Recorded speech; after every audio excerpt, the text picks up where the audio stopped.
ఈరోజు శ్రీ లక్ష్మీ నరసింహ వరకుంద్ర స్వామి దేవాలయంలో కార్తీక దీపోత్సవ కార్యక్రమం జరుగుతుంది. భక్తులందరూ ఈ కార్యక్రమంలో పాల్గొని స్వామివారి కార్తీక దీపోత్సవాన్ని జయప్రదం చేస్తున్నారు. చూడండి, ఇప్పుడు ఆలయ ప్రాంగణంలో లక్ష్మీ నరసింహ స్వామి వారి అఖండ దీపం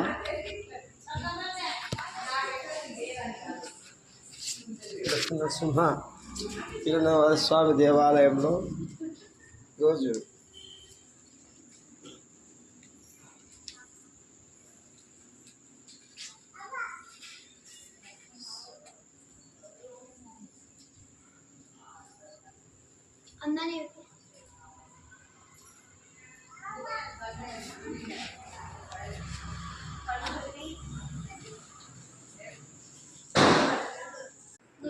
जय वीरभद्र स्वामी नमो नमः लोक माता पिता पार्वती परमेश्वर ओम नमः शिवाय ओम जय वीरभद्र।